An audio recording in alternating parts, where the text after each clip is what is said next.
Today should have been all about celebration. Sir David Attenborough, Britain's most beloved broadcaster and natural historian, marks an extraordinary milestone, his 100th birthday. A century of life dedicated to showing us the beauty, fragility, and wonder of our planet. But instead of the spotlight staying firmly on Sir David, it has been slightly diverted.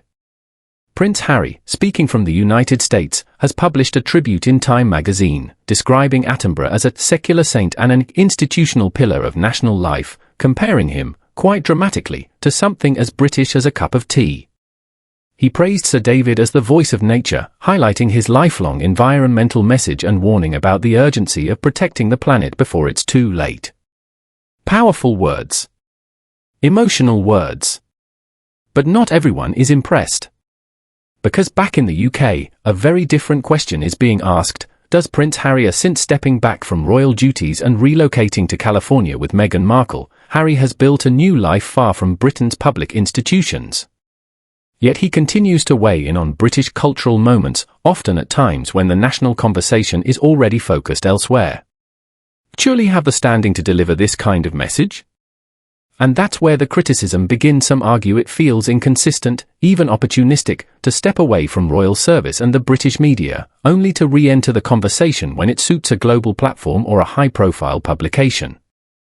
Others point out that Sir David Attenborough's legacy is deeply tied to Britain itself, closely associated with the royal family, including King Charles, Prince William, and the late Queen Elizabeth II. In their view, those actively serving within the UK would have been the more natural voices to lead the tributes. Instead, Harry's contribution has sparked a wider debate not about Sir David's achievements, but about timing, tone, and place. Supporters would say Harry is simply using his platform to amplify an urgent environmental message.